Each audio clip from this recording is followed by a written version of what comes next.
Hello everyone, welcome back to my YouTube channel library science by Ashish sir.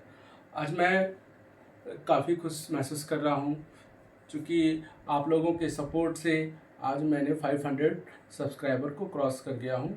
तो इसमें सबसे ज़्यादा मैं क्रेडिट आप ही लोगों को देना चाहता हूँ, जिसकी वजह से आज मैंने 500 सब्सक्राइबर को क्रॉस कर गए हूँ। तो सभी लोगों को एक बार फिर से धन्यवाद। आप लोग मेरे चैनल से जुड़े रहिए। आप लोगों के स्नेह और आशीर्वाद से ही मैंने ये 500 का सब्सक्राइबर को क्रॉस किया है, और आप लोग का ये आशीर्वाद और प्रेम मेरे साथ जुड़ा रहे, ताकि मैं आप लोगों को अपने चैनल के माध्यम से जितना भी तरह से हो सके मैं सपोर्ट करूं, चाहे आपके कॉम्पिटिटिव एग्ज़ाम हो या आपके इंटरव्यू में। तो मेरा भी आप लोगों से कमिटमेंट है कि मैं भी आप लोगों को हमेशा सपोर्ट करूंगा, चाहे वो प्रैक्टिकल अगर आप जॉब में जाते हैं और जॉब से पहले और जॉब के बाद, दोनों तरह से मेरा सपोर्ट रहेगा आप लोगों।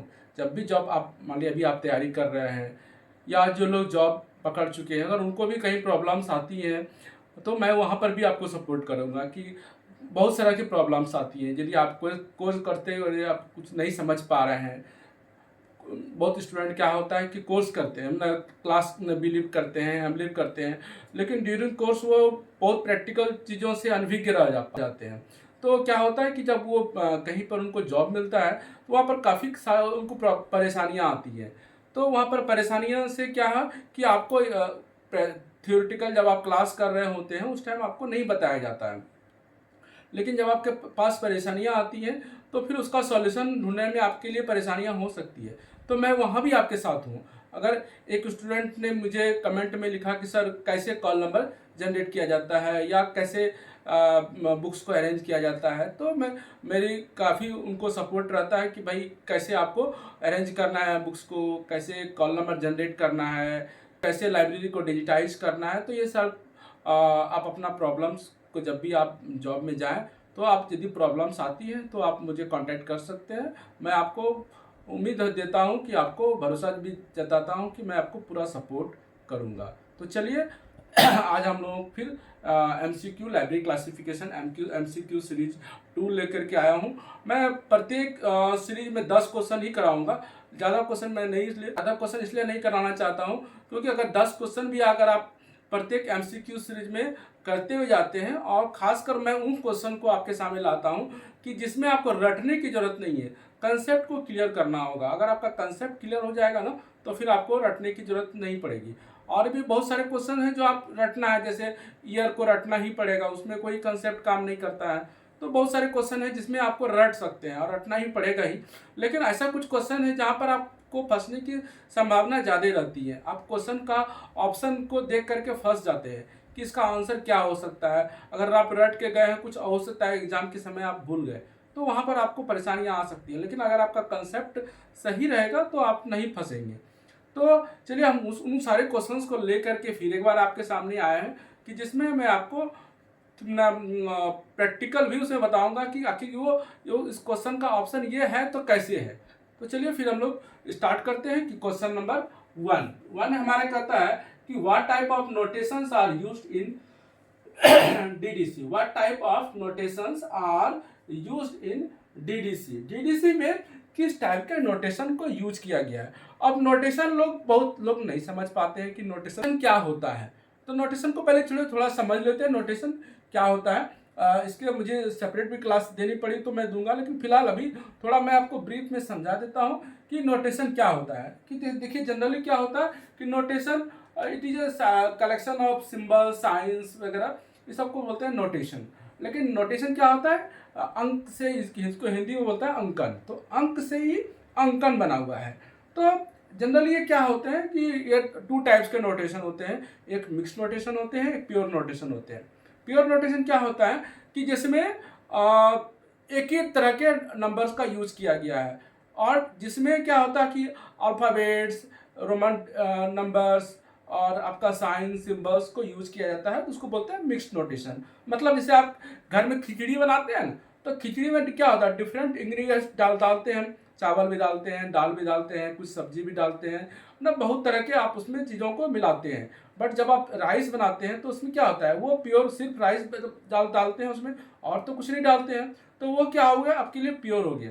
तो यहाँ पर भी देखिएगा क्वेश्चन को, अब आपको समझ में आ गया होगा कि अरेबिक में होता है कि इसको, ये नोटेशन का टाइप्स नहीं है, टाइप में तो ही जिसको बोलते हैं मिक्स नोटेशन और प्योर नोटेशन, दो होता है, प्योर नोटेशन और मिक्स नोटेशन। तो प्योर नोटेशन में क्या होता है कि इसमें सिर्फ अरेबिक न्यूमरल्स का यूज किया गया है, अरेबिक न्यूमरल्स यानी 0 से लेकर के 9 तक, ठीक है।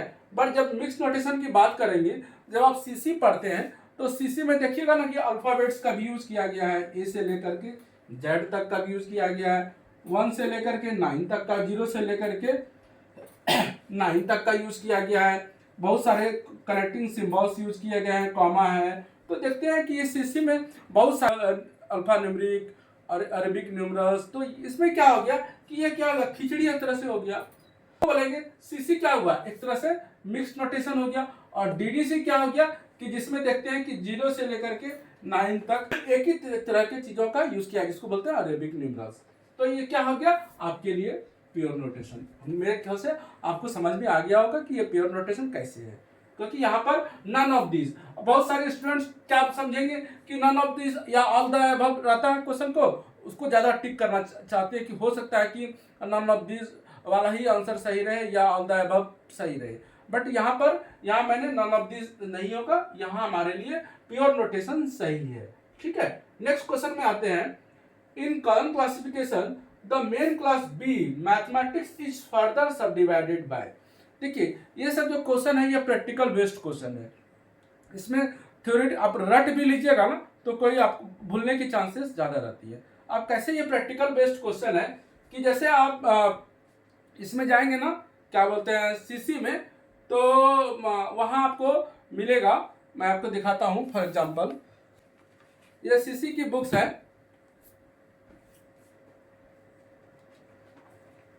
देखिए ये सीसी की बुक्स है, और मैं यहां पर मैथमेटिक्स में जाऊंगा तो मैथमेटिक्स का नंबर होता है बी,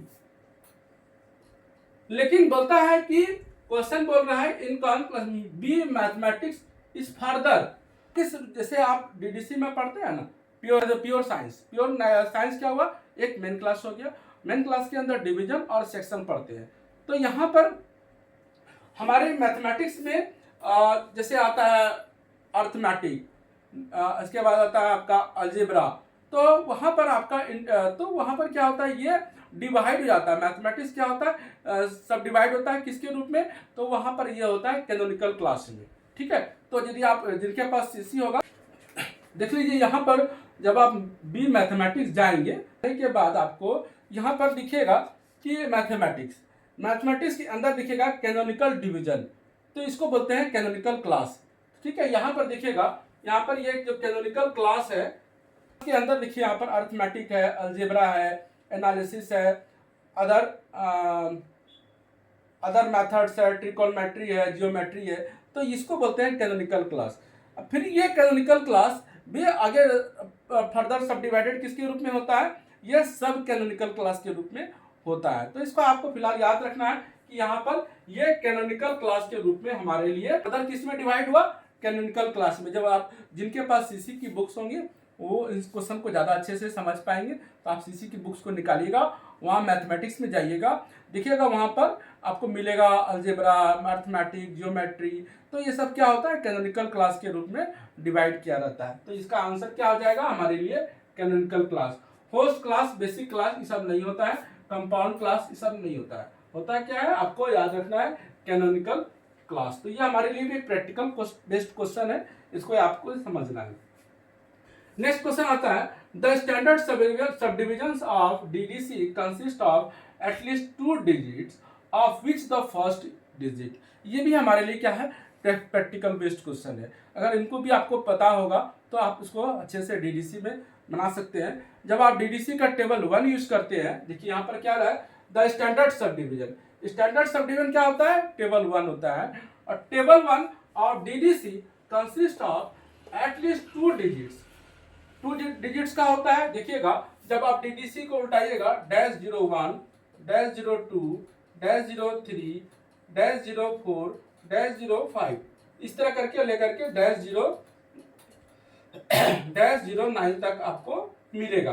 तो -09, तो मान लीजिए देखिएगा सबके पहले डैश लगा हुआ है, इसके बाद डिजिट के रूप में पहला डिजिट क्या है, 0 है। तो यहाँ पर क्या ले रहा है कि एटलीस्ट 2 डिजिट है ना, 2 डिजिट, तो 2 डिजिट एटलीस्ट 2, जिसमें कि द फर्स्ट, तो फर्स्ट हमारे लिए क्या है, 0 है। तो इसको आंसर क्या हो जाएगा हमारे लिए, 0। तो इसको याद, आपको क्वेश्चन को समझने की जरूरत है पहले कि क्वेश्चन क्या बोलता है।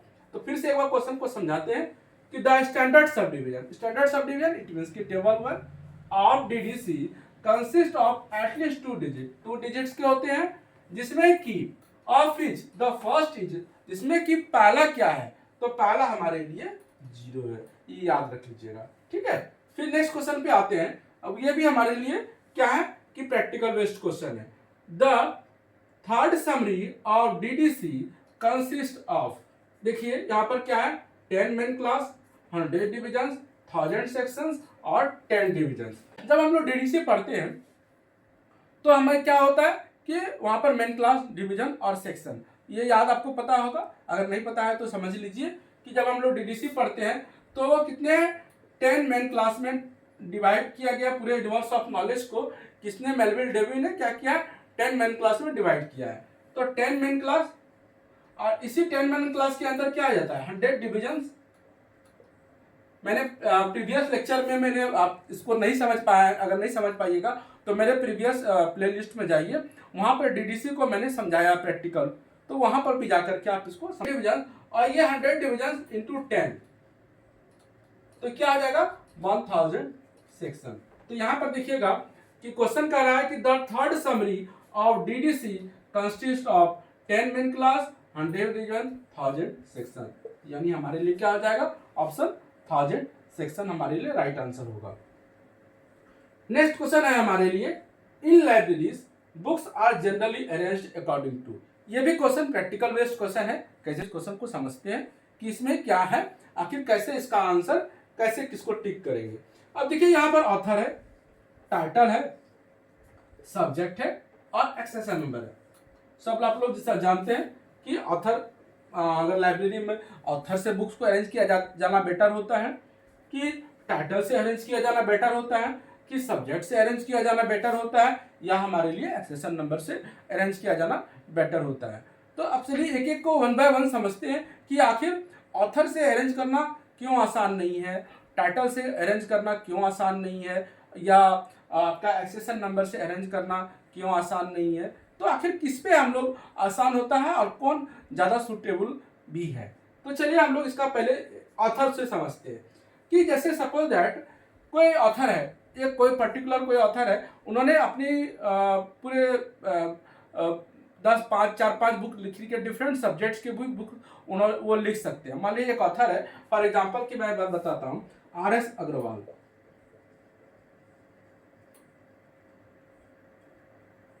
आर.एस. अग्रवाल ये एक ऑथर है जिनकी 5-6 बुक है या 10 बुक्स है। इनकी मैथ्स में भी बुक्स है, मैथ्स, इसके बाद फिजिक्स में भी बुक्स है, केमिस्ट्री में भी बुक्स है, बायोलॉजी में भी बुक्स है। ऑथर तो एक हुए, ये हम लोग समझ गए, ऑथर एक हो गए, लेकिन सब्जेक्ट सबका अलग अलग, मैथ्स की बुक्स है, फिजिक्स की बुक्स है, केमिस्ट्री की बुक्स है, बायोलॉजी की भी बुक्स है। तो अगर हम इसको ऑथर वाइज अरेंज करेंगे तो क्या होगा, आर.एस. अग्रवाल की बुक्स जो इतनी सारी उन्होंने लिखी एक जगह पे आ जाएगी, मैथ्स की भी आ जाएगी, फिजिक्स की भी आ जाएगी, केमिस्ट्री भी आ जाएगी और आपका बायोलॉजी की भी आ जाएगी। तो क्या होगा, परेशानियां क्या होगा कि अगर मैथ्स की बुक इनकी एक जगह आएगी, फिर दूसरे ऑथर को, अगर फिर दूसरे कोई ऑथर है, मान लीजिए के.पी. सिन्हा है,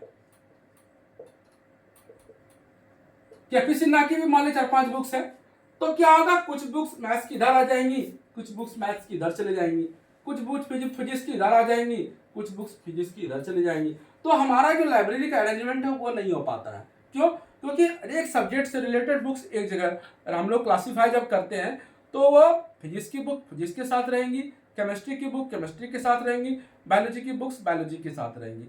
तो हमारे लिए ऑथर से अरेंज करना सुटेबल नहीं होता। तो ये हमारे लिए ऑप्शन क्या हो गया, गलत हो गया। करते हैं टाइटल क्या है, टाइटल का जिसमें फर्स्ट लेटर मान लीजिए जो भी स्टार्ट होता हो, ए से स्टार्ट होता हो, बी से स्टार्ट होता है। मान लीजिए बात करेंगे text book of algebra, text book of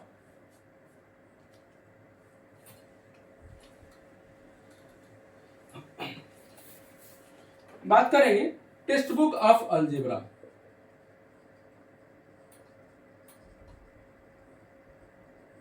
फिर नेक्स्ट है टेक्स्ट बुक ऑफ मैथमेटिक्स। ठीक है, तो यहां पर इसका भी टी है और इसका भी टी है। ठीक है, या टेक्स्ट बुक ऑफ साइंस या टेक्स्ट बुक ऑफ या किसी और टाइटल का मान लीजिए सपोज दैट एक एग्जांपल लिए कॉलम क्लासिफिकेशन, और इधर कुछ और भी नाम ले सकते हैं केमिस्ट्री। तो अगर हम सी का तो एक ही जगह पर सी भी आ जाएगा, एक ही जगह पर दोनों तो सी है। तो क्या होगा कि टाइटल से भी अरेंज करना आसान नहीं होता है, क्योंकि अगर आप टाइटल से अरेंज करेंगे तो एक जगह जो उसका लेटर है उससे आपको अरेंज करना पड़ेगा। तो ये भी हमारे लिए आसान नहीं होता है। अब हम आते हैं एक्सेशन नंबर। पहले हम इस सब्जेक्ट पे बात पे आएंगे। एक्सेशन नंबर पे चलिए आते हैं। एक्सेशन नंबर से भी आसान करना क्यों नहीं है, इन चीजों को समझ लीजिए। जैसे सपोज दैट आपके लाइब्रेरी में 1001 से लेकर के 1000 बुक्स है। इसमें फिजिक्स भी है, मतलब डिफरेंट सब्जेक्ट के बुक्स है, मतलब फिजिक्स है, केमिस्ट्री है, सोशल साइंस की बुक्स है। तो 1 से लेकर के 1000 तक है। फिर तो एक्सेशन नंबर जो एक्सेशन रजिस्टर में एंट्री किया जाता है वो सीक्वेंस वाइज एंट्री किया जाता है, वहां पर सब्जेक्ट वाइज एंट्री नहीं किया जाता है। फिर मान लिया आपने फर्स्ट 1000 तक एंट्री कर दिया। फिर नेक्स्ट जब 1000 के बाद जब आपकी लाइब्रेरी में बुक्स आएंगी, सपोज दैट 2000 1000 बुक्स और आएंगी, तो 1000 से लेकर के 2000 तक आपको बुक एंट्री करनी है। फिर ये बुक्स यहाँ पर फिर आएंगी। तो क्या हो जाएगा कि एक में अगर फिजिक्स का नंबर 101 है तो दूसरे में आ जाएगा यहाँ पर 1002 सपोज दैट। तो क्या होगा कि एक में फिजिक्स यहाँ पर 101 में आया और यहाँ पर 1002 में आया। तो क्या आ जाएगा कि एक्सेशन नंबर से भी आराम एक जगह पर आप सारे सब बुक्स को नहीं रख सकते, क्योंकि 101 नंबर पे यहाँ फिजिक्स है, फिर नेक्स्ट जो है 1002 पे है। तो आप क्या करते हैं, अरेंज नहीं कर सकते। अब चलिए हम लोग सब्जेक्ट से बात करते हैं। तो ये भी हमारे लिए गलत हो गया, ये भी गलत हो गया और ये भी गलत हो गया। अब बचता क्या है, सब्जेक्ट। सुटेबल है, क्योंकि जब हम क्लासीफाई करते हैं बुक्स को तो हम क्या करते हैं, सब्जेक्ट के हिसाब से उसको क्लासीफाई करते हैं। क्योंकि अगर कोई भी आप नंबर देते हैं तो मान लीजिए जैसे आप अलजेब्रा का नंबर दिए, चाहे वो ऑथर कोई भी हो, तो नंबर अलजेब्रा का सबका 512 ही होगा। ठीक है, तो 512 जितनी भी बुक्स लाइब्रेरी में रहेंगी अलजेब्रा की, सबका नंबर 512 होगा और सब एक ही जगह पे आ जाएगा। इसलिए हमें सब्जेक्ट से अरेंज करना आसानी होती है। तो इसलिए हमारा क्वेश्चन है कि libraries books are generally arranged according to subject. ठीक है, ये आता है प्रॉब्लम, इसलिए आता है कि मैंने इस प्रॉब्लम को खुद अभी भी मैं देखता हूँ, कहीं कहीं लोगों का कंसेप्ट क्लियर नहीं होता है। आपके जब आप किसी इंस्टीट्यूशंस में जॉब करने जाएंगे ना, तो जो जिनको लाइब्रेरी साइंस के बारे में पता नहीं है, तो वो क्या आपको बोलेंगे कि आप इसको एक्सेशन नंबर से अरेंज कर दीजिए लाइब्रेरी को, बुक्स को शेल्फ पर। तो वो आप उनको बता सकते हैं कि एक्सेशन नंबर से अरेंज करना आसान नहीं है और होता भी नहीं है। ठीक है, आप उनको प्रैक्टिकली ये समझा सकते हैं कि अगर 1000 बुक है, फिर लाइब्रेरी में बुक्स आएंगी नेक्स्ट, तो हम इसको सब्जेक्ट वाइज हमारे एक्सेशन रजिस्टर में एंट्री नहीं करते हैं।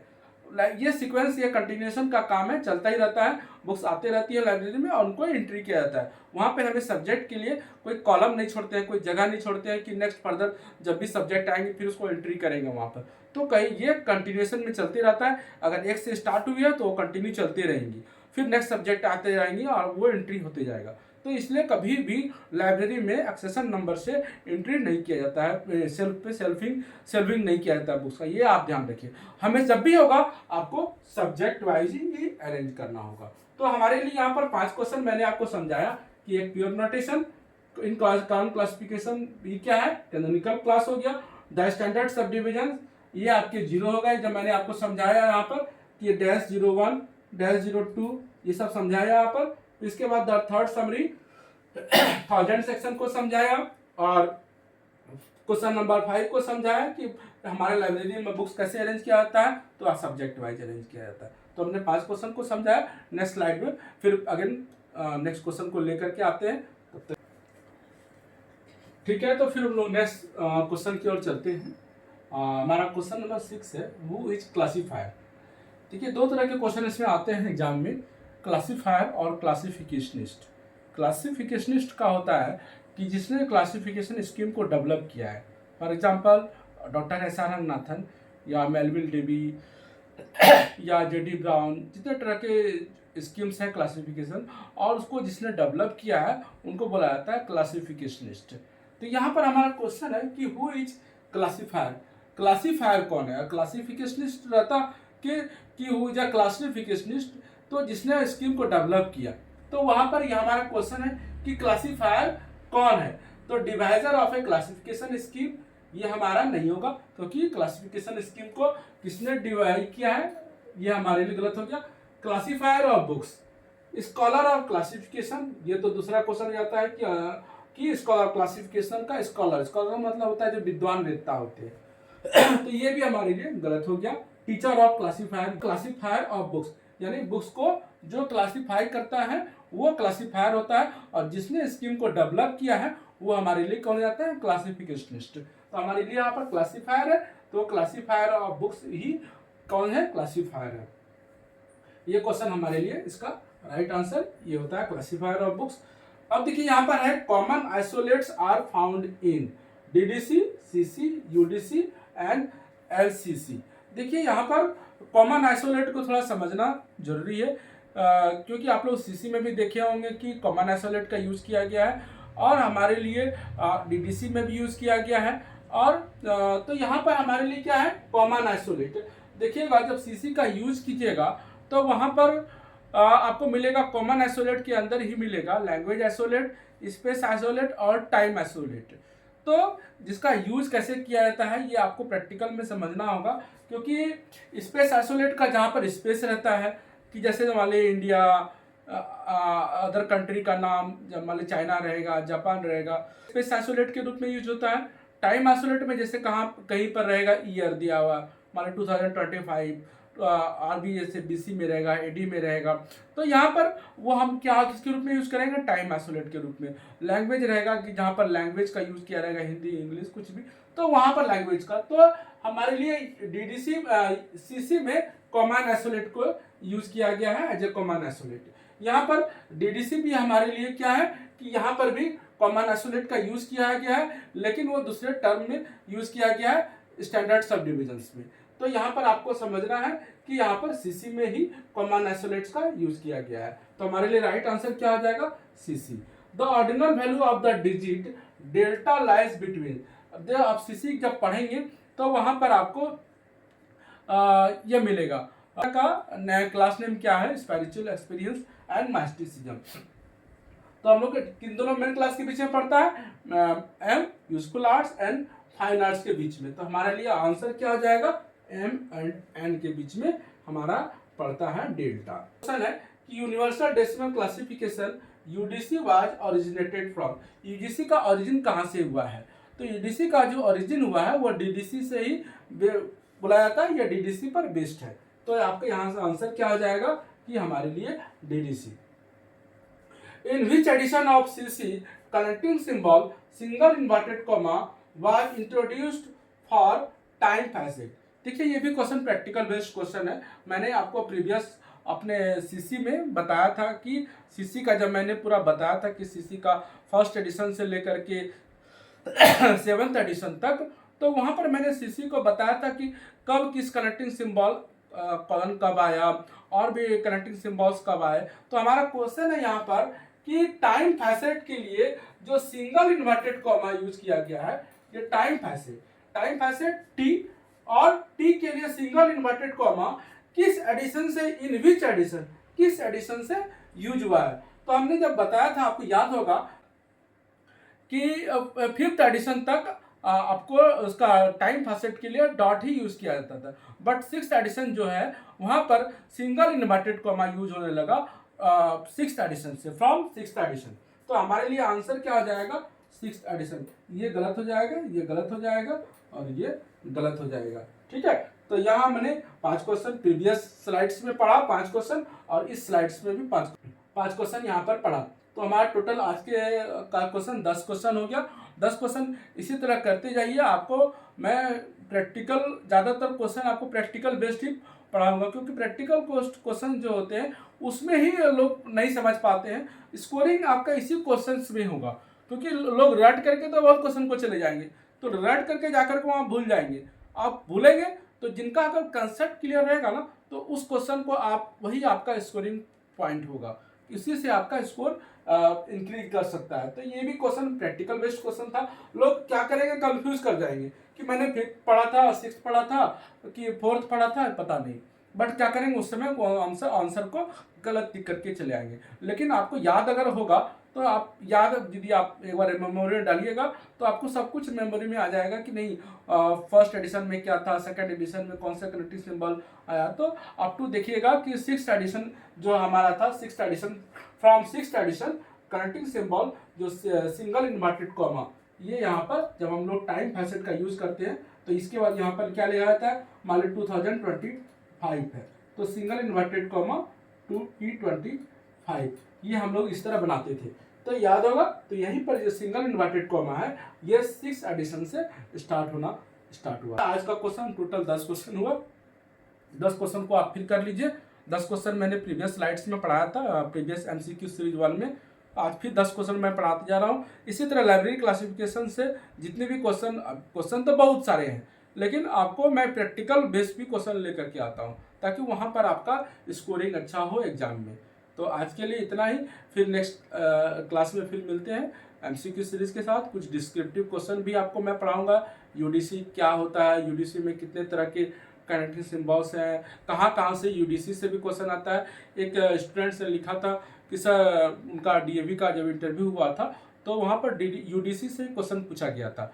तो मैं आपको UDC से भी बता दूंगा कि UDC का फ्रॉम फर्स्ट एडिशन से लास्ट एडिशन, इसके बाद आपका कौन कौन से उसमें कनेक्टिंग सिम्बॉल होते हैं। तो UDC के बारे में एक कंप्लीट इन्फॉर्मेशन मैं आपको किसी लेक्चर में दे दूंगा। तो आपको इसमें क्या होगा, आप DDC को भी समझ पाएंगे, CC को भी समझ पाएंगे, और UDC को भी। तो आज हमारे लिए क्लास इतना ही, फिर नेक्स्ट लेक्चर में मिलते हैं। मेरे चैनल से जुड़े रहिए। आपका प्रेम, आपका आशीर्वाद मेरे साथ लगा रहे, ताकि मैं भी आप लोगों के लिए नए नए टॉपिक्स को लेकर के आता रहूँगा। MCQ सीरीज लेके आता रहूँगा, प्रैक्टिकल, थियोरेटिकल, जहाँ तक हो सकेगा मैं आपके साथ हूँ, और जॉब के पहले भी और जॉब के बाद भी। चलिए, तो फिर आज के लिए इतना ही। नेक्स्ट लेक्चर में फिर मिलते हैं, तब तक के लिए धन्यवाद।